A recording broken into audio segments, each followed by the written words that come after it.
Have you ever had guilt around wanting more or struggle to find balance in the process of achieving it? If you feel called to more, like more impact, more revenue, or more for yourself and the life you want, but sometimes wonder why you can't just be happy with what you have, then today's episode is for you. We're talking with Jessica Flynn, founder of the You Power Project. She's sharing about their awesome growth as they empower youth to find success anywhere, while defining success for herself and the balance between making big impact and living a full life. Come on in.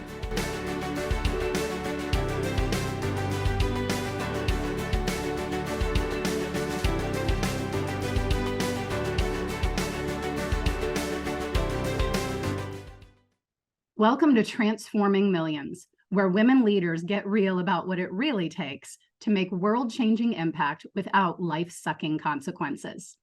With me today is a multi-passionate entrepreneur and dedicated educator. She's been called to help young individuals discover their potential and cultivate self-belief and their unique abilities. Recognizing the limitations of traditional education, she founded the You Power Project to inspire, empower, and equip today's students to succeed in an ever-evolving world. The You Power Project takes a holistic approach to future readiness, building confidence, resiliency, and transferable skills so youth can find success anywhere. She and her team prepare students to become active contributors to society, shaping them into future leaders who are mindful of sustainable development and social responsibility. Please welcome Jessica Flynn. Jessica, it's so nice to have you with us today. Thank you so much for being part of our show. Thank you, Spencer. Thank you so much. Wow, what a great, just amazing work that you all are doing in the world. You know, we were talking right before we started recording about how we connected through someone that we both know, not even directly really, but just through LinkedIn. And when we connected at some point there and I looked you up, I right away was just like, oh my gosh, like I have such a heart for people who are working with youth and working with, teaching those skills and setting that foundation so they don't have to work with someone like me later in life. Right? Yeah. I mean, not like I want to put myself out of business, but I think I'll still have plenty of people to be able to keep working with. So yeah, so tell me a little about how you got here, how you set out on this journey, and why you're so passionate about the work that you're doing, and specifically with youth. Sure. And we did, before we started recording too, spoke a little bit about your experience as a young person. And I think mine really did start feeling just unseen and confused as a youth, kind of knowing I wanted a really vibrant, exciting life, and finding it hard to find people in my circle who could share those stories with me. I knew I wanted to be an entrepreneur, but I didn't have the language. I didn't know what entrepreneurship was until my early 20s. And so I was very academic. I went through, the whole system. I was very good at playing the game of school, and thought I was a big risk taker when I decided to study theater and English at the university level. And my parents were very, very supportive of that. And they had each worked their way up, in that corporate environment. But then, of course, when I was ready to graduate university, playtime was over. How are you going to translate this into a living, into a salary, into a pension? And so I do what a lot of people do when they're not sure what to do, and I became a teacher. And if you, those who can't do, teach, right? So it was kind of down that path. And I've always been really passionate about young people, and working with teenagers in particularly came easy to me, which I knew isn't the case for a lot of those. I find it actually much more intimidating to be in a junior kindergarten classroom. So I went into the public system. It took me 8 years to get a permanent teaching job, which was what I thought the goal. So during that time, I moved away from home to a community called Collingwood, Ontario, just a few hours north of Toronto. And Collingwood is a very vibrant entrepreneurial ecosystem. So lots of small business owners, lots of real estate. And that's when I met my now husband, who was the first person who introduced himself to me as an entrepreneur. And I just thought he meant he didn't have a job. I didn't really understand what that was, but he was a real estate investor. And so, had my toes dipped into the world of owning property and flipping and long-term holding with real estate. I was just 23 when we met. So that was all new. I also became the education director at a new tutoring center, a franchise called Oxford Learning. And so that was kind of business hybrid with education. I led my first team. We had a team of 8 teachers. So I was responsible for, the HR side of things, which was new. Through that, I also got introduced to a couple who opened a spa at the resort here, the ski resort. And through that networking, I became the operations manager of a team of 40 people, all while my toes were still holding that door open in the public education sector. Again, I thought that was the goal. I just wanted to keep experimenting and learning. Through that, we renovated a lot of properties, and I got really passionate about design and construction and project management. And I actually loved being a strong woman in a sea of men. And I kind of rose to that occasion, managing trades, negotiating contracts. And my first solo venture I opened was called Funky Bunkies, and we specialized in small footprint structures. So I was doing all of this. And then I got pregnant with our first child, my son Hunter. And that's when my name kind of floated to the top of the list, and I was finally worthy of a permanent teaching job. So with, that big belly and all sorts of unknown expenses, and I thought it would be the safer choice to kind of stop the entrepreneurship, do the teaching thing that I was supposed to do. And very quickly knew that just looking around, it wasn't the system that I always knew there were issues with the system. But then having children of my own, all of a sudden the stopwatch started. I'm like, I have X amount of years for this whole system to be what I think it needs to be for my children. And so I spent a few years kind of back and forth with maternity leaves and going back into teaching. And then it was during the pandemic when I had my second child, my daughter. And I thought, great, this is the thing that will cause all of education to have to be restructured and improved. And, it'll rise from the ashes like a phoenix. And as you, I'm sure, are aware, it's gotten worse. And it's no fault of teachers. And I try and really underline this. When we talk about the system, we're not vilifying teachers. It's just, I felt like as a teacher in a classroom, who can succeed in this environment? There's so many kids, there's so many unique learning needs. The budget is so small, and the world is changing more quickly than it has. My husband is in AI consulting, and it literally changes day by day or half a day by half a day. And the system just can't keep up. So during the pandemic, I decided, I'm probably not coming back from this parental leave. And then continued back in that entrepreneurial experimenting phase. So started with some consulting, and then I ran Be Your Own Boss virtual entrepreneurship camp. And it was just so successful. And it really was marrying all of this experience that I've had developing myself as an entrepreneur, as a leader, as a creative, and still having that connection to youth and helping them explore and not feel like they're doing something wrong by exploring. And so that was July 2021. And that's where it all started. Wow. Amazing. Quite a journey. I think so many of us as entrepreneurs have some sort of a similar background, just as far as the multi-passionate, the taking maybe a while to get where we end up, to get where we are. And who knows, some of those people, if we go back and talk to 5 or 10 years from now, might be doing something else again as well. But I think that I feel like the entrepreneurial spirit, there's something within us that's like always seeking, like, no, there's got to be a better way. And there's got to be a better way to either find the balance that I'm looking for with the things I want to do and the ways I want to do it, or with seeing that there's a problem, so to speak, out in the world, and maybe I can find a solution to it, and sort of finding that path. So I love hearing stories like that of kind of the long winding road that landed. Yes. And it was among entrepreneurs where I felt like I belonged, because we're all, experimenters and Yes. not thrill seekers, but adventure seekers. And that means you have a diverse professional background. And I used to look at it as jumping around, or I had like commitment issues, but now I look at where it's gotten me and I wouldn't do it any other way. Yeah. Yeah, absolutely. That's amazing.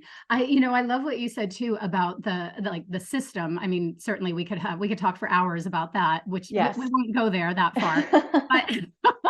But but yeah, I mean, at least one of my children has learning differences, we like to call it, just because different styles of learning or different ways she takes in and processes information. And yeah, the system is very much geared toward the top of the bell curve, and teachers are tasked with just teach everybody that way and hope for the best kind of thing. Right. And I could so relate when you talked about the pandemic and thinking, oh, this will change things, because I've been teaching and training virtually and online for many years. I started prior to through the time that I was developing my coaching skills and doing coaching as well. I also was working a corporate job as a corporate trainer. And so I thought, wow, they're like our public schools are going to finally figure out you actually can do this other ways. No. Not so much. Yeah. And in our programming, we've come to, we don't apologize that we do, most of the programming we do is virtual. And there are still no digital literacy courses. When you and I were in high school, there was at least like a typing course. Right. We now just assume that youth know how to use these devices. I mean, they know how to do this. They know how to swipe. But do they know how to actually critically consume content? Do they know how to use tools like AI rather than just stuff them in the closet? This is their reality. So I do, there needs to be this hybrid of, hands-on, in-person, definitely like human connection and mentorship is so important, but also learning how to learn virtually is their future. Even if they are going into the trades, those college programs are largely still delivered on a virtual platform. So it's an important skill of actually showing up, engaging, and experiencing a significant transformation in a virtual space. Yes, absolutely. I'm so curious too what your thoughts are on AI, especially with your husband working in the field. I'm sure you guys have numerous dinner time table conversations about it. What are your thoughts on AI and how that connects to learning and communicating? Because I think also, this I think is very relevant for many of our viewers and our listeners as well as entrepreneurs. All we're hearing is if you're not on the AI bandwagon, you are going to be left in the dust. But I think a lot of people have concern about, but how do I make sure still that it's my voice and my personality and my passion coming through, and not just, if I'm having AI create a sales page or a website for me, that it doesn't just sound like robotic. But I think that also is very similar in learning and in education. The reality is AI exists now, and kids will be using it, and they're going to need to use it in the professional spaces, whether it's corporate or otherwise. So what are your thoughts on AI and how we really need to be approaching or using it for the development of those human skills? It's such a big question. I was down in Las Vegas this summer for the Education 2.0 conference with leaders in education from around the world. And this was certainly a hot topic. And I think a lot of us agree it's here to stay. I mean, until everything shuts down, some meteor takes out all the technology, like we're only going to continue advancing. And so we're doing youth a disservice, just like we were, saying only pen and paper. If we pretend that it's not out there, if we just tell them don't use it or you'll get in trouble, we have to dig deep into why are we asking them to do these things? What is the purpose of having a high school student write an essay? What is the purpose of having a website? And then how do you show up in the human element of that? How do you get the skills needed for the end game of what that, an essay is about critically thinking. It's about expressing your thoughts and arguing a point. And so those skills, why are they important? How are they important in your life, with your uniqueness, but also in a career landscape? If you want to show up as an entrepreneur, how do you critically, discuss your product, your service? That's got to come from you. But the tools to help strengthen those, I think too, it can help with confidence. When you feel like you've gotten support, then you're not just out there on your own. So I do think it's kind of like having a cheerleader in your corner. And especially knowing that once you get to the career stage of your life, there are going to be a lot of other people using those tools. So how do you stay competitive? But one of the university professors at the conference was talking about how she encourages her students to use a tool like ChatGPT or another content generator tool for their papers, but also has them submit all of their prompts. Because I can tell you, I use ChatGPT every day. And when I was first using the tool, it was so off. It was like so not what I was looking for. But how do you learn to make the best use of this tool? And I think too, discovering who you are, and what your strengths are as young as possible, then you'll be able to recognize if it is your voice or not. But until our students are actually given a space to learn who they are and what their voice is, and they feel celebrated in that, I think it'll be hard for them to find themselves in that relationship with technology. So for us, we embrace technology, but it's definitely starts with a self-discovery, so that you can then leverage it as a tool as opposed to becoming the technology, if that makes sense. Yeah, absolutely. Yeah. Absolutely. So tell us just briefly, kind of high level, of what the You Power Project does and how people can get involved or get their kids involved in it. Sure. So we run virtual empowerment programs that are typically 8 weeks in length, that offer weekly coaching sessions after school. And we try to hit kind of the time zone where most kids can join us after school. And we teach soft skills, transferable skills. We're here to boost confidence, to build resiliency for a future of unknown, and to build transferable skills that can take them anywhere. And we do that using the lens of entrepreneurship. So there are a lot of programs out there, that are, really students who really understand that they want to go into business, or that they, are already set on that Ivy business program and they're working towards it. Whereas as a high school teacher, 70% of kids live in the gray area. They don't really know what they want to do. And so I wanted to hold space for those kids to let them know most people don't know what they want to do, because you're 13 and we're asking you to choose your high school electives based on what you want to do in college and university, based on what you want to do for the rest of your life. Of course you're terrified and confused, and then feel lesser than the kids who do know they want to go and study business or engineering or whatever it is. So our niche is really, students who are in the unknown, but whose parents know that they're rock stars, and who just need a community maybe outside of their existing community to help them see that. So we start with mindset, very much like yourself. And this program really came to me.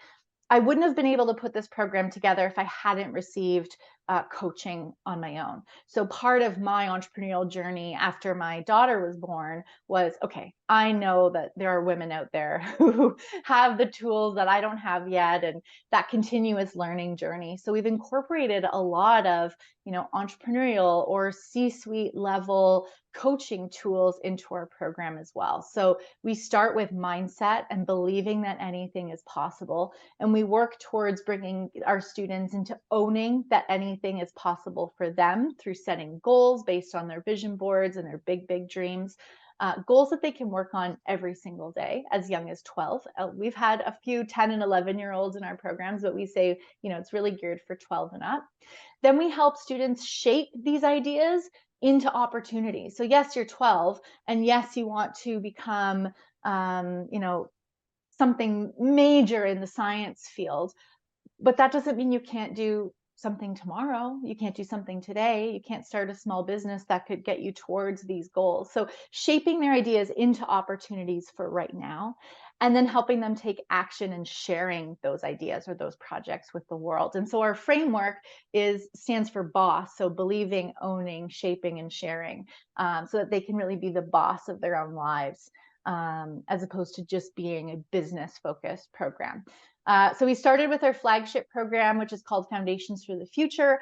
We recently introduced a program for university or college students, or who are just about to graduate, called Entrepreneur, that helps them tie their academics into life after school.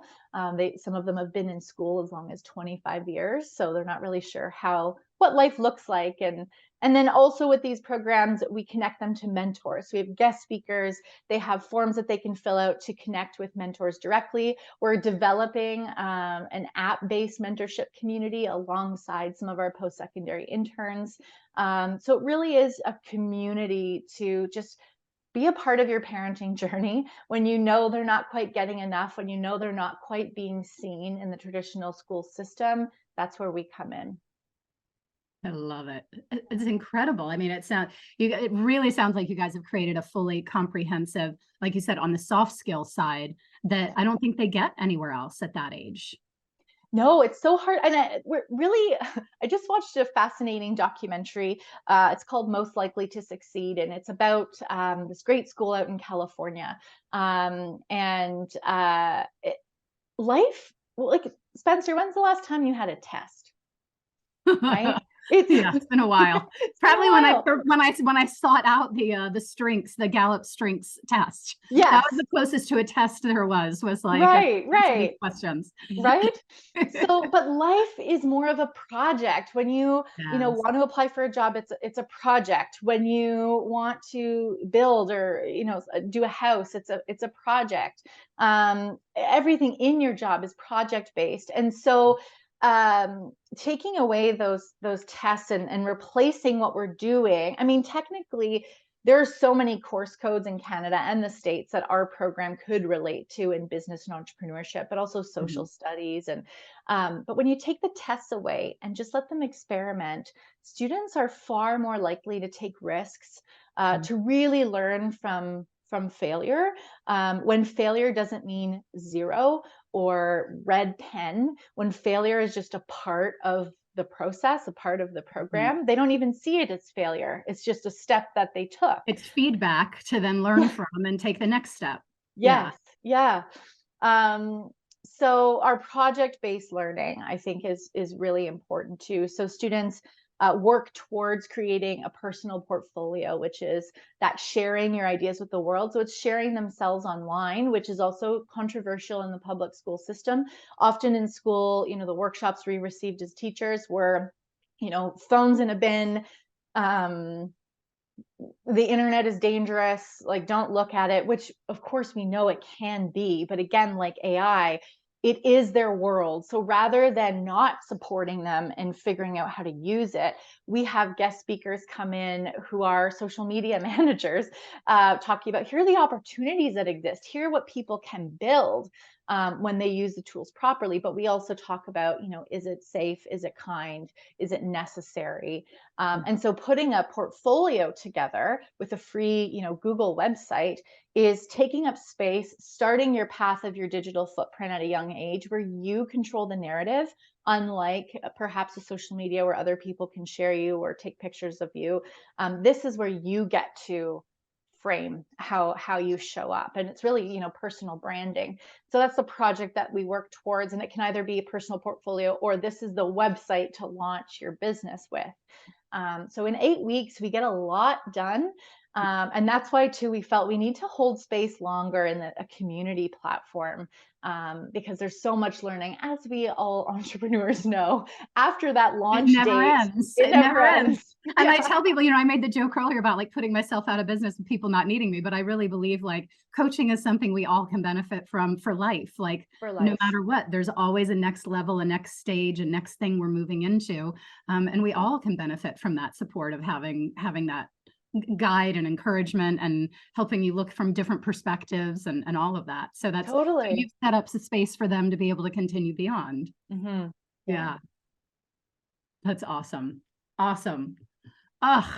People have got to share. We're going to share at the end about how you guys can check you out. In fact, I'll just say right now, in case, because we're going to talk a little more about how Jess got here along the way and some challenges along the way. So if you're short on time, I will just mention the Instagram is the best place. Their Instagram. Sorry, it sounded like I was 80 there. The Instagram. On the interwebs. Yes. Is the You Power Project. At the You Power Project on Instagram is one of the best places to check them out to find out more. So awesome. So I'd love to hear, actually, one other thing I would still love to hear about the project before we get into some of the little more personal stuff is, what would you say is maybe one of the best or most fulfilling parts of the work you do? Maybe a story or a moment of something that happened with a child or. Just one. So tricky. Well, we just ran a cohort for a summer program with 50 students, and it was an economic development department from a municipality that actually approached us because they had a student startup program and they were looking for, something a little more, a little different. And so and that's why we've worked with now kids as young as 10, because their program starts at 10. We also tended to separate our cohort. So we would run our live calls with students ages 12 to 14 and then 15 to 18. And I think that was still my mindset of the school system, and they're so different and they're going through so many things. And of course they are. But in this program, we held space for students ages 10 to 18 on the same call. Man, 10-year-olds are brilliant. I think because I was such a high school teacher when I originally created this program, when it was called Be Your Own Boss, and we did it as a camp in the pandemic. I was like, this is for 15 to 18-year-olds for sure, like grade 10 and up. And I was just so out of touch and my kids are, just turned 5 and 3, so not quite there yet, but so out of touch with how incredibly smart and capable our middle school children are, and how wildly under-challenged and underserved they are, considering their genius. One of the things that I learned about in starting this project was a study that NASA did in 1992, because they were looking for more creativity in their rocket scientists. And often we disassociate creativity with STEM, and that certainly wasn't the case here. But they did this long period study where they discovered that 98% of preschoolers are innately would be considered creative geniuses. But as we age, it goes down to 30% by high school and 2% by the time that we're adults. And we need it out of them. Right, we do. We absolutely do. And that was that last fact where I was like, I'm running this camp. Like I have to share what I've learned. I need to. And the good news is, Spencer, though, it doesn't like evaporate. It just becomes kind of dormant in our brain. So we can reactivate that creative genius. But when I meet these 10, 11, 12-year-olds, they are creative geniuses. They truly can be a part of some of the world's most difficult challenges if they had a seat at the table. So I think, our larger vision is for just the stereotypes around youth and what they're capable of to really start shattering, and for youth to have more opportunities on boards in government, because they really are. We need to listen to them more, and we need to give them opportunity to speak. Yeah. Amen to that. Oh, goodness. So let's get a little more personal here if we can. What would you say are some of the biggest challenges that you faced on this journey? And by that, I mean more of the inner challenges. I mean, it's easy to talk about logistics or things outside of us, but even with those, there's some inner resiliency and resourcefulness and problem solving and possibility seeking and all of that along the way. So what would you say are some of the biggest challenges you faced in getting the You Power project up and thriving? Yes. I've had a lot of blockage around money. And I think as women, especially, money is dirty. Money is rude to talk about. even leaving teaching, which in Canada is like a well-paying job with benefits. I had this guilt of, I shouldn't want more than this. Like, there's so many people who would be so happy to have what I have. Why can't I just be happy? And my dad, actually, I was 31. I had a home, beautiful family. I finally got that permanent job. And I was already talking about what it would take for me to leave teaching. Great. So I've checked that box off. And now this is what I really want to do. My dad just, why can't you just be happy with what you have? And he's since come to love my entrepreneurial journey. And he just gave me a book about intuition that he pulled off and read. And so it's been a real family. I'm very close to my family. So it's been nice to actually receive their support. But it didn't come initially. It had to, you're breaking a barrier or breaking a cycle. And I grew up in an Italian-Polish household where my grandparents were both children in the war. And so to have that factory job for 40 years, that was, what could be better than that? And then my parents went into the corporate world and worked their way up. What could be better than that? So for me, it was a lot of mindset around it's okay to want more. And also learning, really what wealth in the hands of women means for the world. We do good things with money. We do good Yes. things with resources and community. And so that was something I still work on. I have affirmation decks on my desk about money. And then also choosing in the youth space. Typically when things are created for youth, we keep them in the nonprofit or charitable sector. But I wanted to make a couple of statements. One about it's time to take youth out of the like leftover bucket and charity bucket and put them at the top of everyone's budget. If we're not talking about the future of the planet and the future of what's in store for our children, then really, what are we doing? If you're not including a triple bottom line into your business. And so we are what we refer to as a social enterprise. So we're a for-profit business that exists to do a good thing. And that really is the new way of doing business. And so as we see it, and so every business that we workshop with our students always has a triple bottom line. So this is what I'm doing. This is my niche. This is my ideal audience. And it's based on my passions and my talents. And this is also how we give back to either the environment or people. So my journey of entrepreneurship has also been finding my own niche as a social entrepreneur, unapologetically. Yes. So, yeah. Yes. Unapologetically. I love Yes. that. Yeah. It's amazing to me how much I think culture and family values and so many of those things play in for all of us. And, Oh, yeah. one of the big things I talk about a lot, a big part of my framework is based on this sort of inherent conflict between who we are as spiritual beings and who we are, what we're here for, what really matters to us.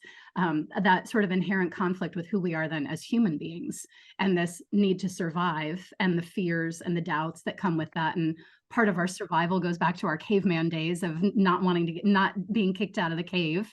And that means family or not being eaten. They're going to eat me. Yes, exactly. And the whole unknown territory is scary to expand into, but also that, part of what you touched on too was some of the family stuff. Like, we want that even if we think our families drive us crazy and we don't care what they think, like subconsciously, there's still that desire and need and drive to be loved and accepted and valued by our family members. And I think it can be hard for people to shake that. But I love the evolution. People talk about breaking the what is it? I'm sorry, I'm blanking on the phrase. There's a phrase about generational trauma, things like that. Yeah. And so maybe not trauma necessarily in your case, but that generational transformation that's happening from, like you said, from the factory, what could be better, to corporate, what could be better, to now into entrepreneurship. And it'll be fascinating to see how your kids there. Yeah. And even just learning the tools after receiving coaching and continuing to receive coaching as a parent now. And how would I be parenting differently if I didn't have time freedom, if I hadn't met the people that I've met, if I don't know the things that I've known now. So even outside of business, and I had no idea how much of a spiritual journey entrepreneurship was Yes. going to be for me. Yes. Yeah. Say more. Tell us more. Oh, I've got crystals all over my desk. Yeah, I also, Polish, Italian, I grew up Roman Catholic. And for me, it always felt more of a cultural experience than a religious, something I felt connected Right. to in a religion. I taught for a Catholic school board. Again, once I had my own children and we were decidedly not going to raise them with the church, that all shifted too. And I think I'm learning so much about what it means to truly be connected to that spiritual self, to, when you feel connected to that, who you're supposed to be is that who you came here to be spiritually, Yes. there's just more flow. Whereas before I was always, fighting to find things. So that openness, and we don't go into the spiritual with our students, but more of, mindset, and there is more data coming out on neuroscience. We can study the brain in so much more detail now that we can scientifically prove that things like meditation, mindset, manifestation, visualization have a scientific now backing to their effectiveness. And for students, we talk about how athletes have been doing this forever. They picture, this is why they have lucky socks. It's because they have visualized winning that race wearing those socks in such detail. Every stride has been practiced mentally. So then the physical act, they're that much more ready to perform. There's so many correlations too with entrepreneurship and business and athletes. So we've got a Team Canada athlete as one of our mentors. Our program director, Dylan, played lacrosse at the college level in the States and coaches on that, high performance mindset. So this is a fun playground for me to kind of bring in as I continue to take workshops and receive coaching and read books. And this is a place to then continue to share it as well. Yeah, that's beautiful. Beautiful. I was just kind of still chewing on also part of what you had said earlier about, like why is it not enough? Why do I want more? And I think, part of what we're talking about here, even with the spirituality and the yearning for more, like, I think sometimes that can be really a question of, okay, is that coming from a fear-based, the human survival side of like fear-based, am I enough? Do I measure up? Is it like, are people approving of me? That sort of thing. Even if we don't consciously think that, subconsciously it's there. So is that like feeling like you need to prove yourself because you think you're not enough? Or is it coming from that spiritual drive for expansion, like like Maslow's hierarchy, the self-actualization level of, yes, no, but I'm called to more and I want to be putting this out there in the world. And yeah, I loved what you said too about like we got to put kids at the top, not like make it the last sort of set aside. Oh, if there's any scraps left over, we'll throw it to them as a charity case. But right, prioritize because they are our future. They literally are. Yeah, that and the instead, planet in which they inhabit. So yes, yeah. And instead of complaining, I won't name any names, but I'll say there are some people in my life who are like, what the hell is wrong with kids today? And, instead of complaining. Be a part of the solution. Yes, Be a part of the support. Absolutely. Kids know, especially this generation, like they know so much more than we did when we were kids. Yeah. For better or for worse. And they're angry about it because we have created this place. Like, look at Greta Thunberg. Like they do have anger because these are choices that we're making and continue to make, that is putting their world in jeopardy, that is putting their mental health at risk. And so we need to do better. They're demanding that we do better. We have a phenomenal program that we've discovered that's enabled us to employ post-secondary students since the onset of our company. So there's a grant up here in Canada. And so we get 7-week projects where we can get up to 5 students working on them, and they're fully paid. But we've had this youth voice as part of who we are since a month after we incorporated the business. So part of our onboarding with our interns is that they take Foundations for the Future. So no matter what we're doing, if it's they're doing a sales and marketing project, if they're doing a research and development project with us, they have to know what we're selling and who we are. So they take this program as part of their onboarding. Once we're in week 2 with these students, 99% of them are angry that this is the first time that they've learned this kind of stuff, that they're in 4th year university studying business and they've never been talked to about an ideal client or putting together a website. And so it was through that we developed our second program, which is for the higher ages. But they're angry and they're demanding that we do better. And I'm here for it. Let's do better. Yeah. That is awesome. Yeah. Amazing. So what's next then, Jess? What's next for you and for the You Power Project as far as where are you guys heading from here? Oh, the sky is the limit. But again, I'm trying to find this balance of, I do feel I've always been called to an abundant and big life, but I'm also a mother and I live on the shores of Georgian Bay, and I'm starting now in my mid-30s to find more of that balance of, what is enough. So we've got 2 incredible programs that are a combination of self-led, and then when we run them live with the cohorts, we're rolling out the community in early 2024, which will be open all year round. So we're really, really excited for that to launch. So get on our newsletter to stay posted about when that's available. We're expanding our mentorship base. So we've got right now mentors across Canada, but we're looking to add mentors. I'll be in your inbox, Spencer, about that. I'd love to. Believe me, I already have a side note in my head. I'm like, I need to talk to her about that. Perfect. Yes.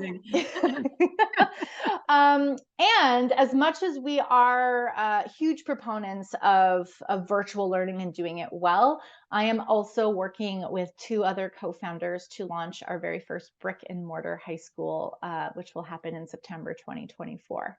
So it'll be a hybrid of all over. Oh my gosh, tell us. Right? Yeah. I know. So we're really excited about that. That will still be virtual learning for all of their, core requirements to get their diploma, but in person, like with us in our space, and then connecting them to other community members who are not certified teachers to teach them about workshops, coaching, and to work on masterpiece projects. So yeah, it's exciting. Huge. Yeah. Oh my goodness. Yeah. All right. Well, for our viewers and our listeners, if you would like to learn more, and please do learn more about Jessica and the You Power Project, you can check out their Instagram at the You Power Project. Also linked in their bio, and I will also be including in our show notes. You can join their video newsletter for monthly updates, tips and tools, and stay in the loop about upcoming program announcements. As she mentioned, there's some exciting things coming up, so make sure you're in the know on that. And Jessica, my gosh, thank you so much for being here today. It has been such a pleasure to get to know you in real life, so to speak, even though we're virtual here, but more than just texting through social media. Yes. Such a pleasure to get to know you. And oh my gosh, I just wish you all the best. And I certainly hope to be part of it as one of those mentors as well. I think you will. Thank you so much, Spencer. All right. I just want to mention too, actually, for our viewers and listeners, because there are many other business women among us who are listening. If you're interested in mentoring also, yes, reach out to Jessica. Do you want to should it just be through Instagram as well? Or is there anything else you want to list as a Instagram is great, or info@the You Power Project is our email address. Okay, perfect. Thank you so much. Thank all you. The best.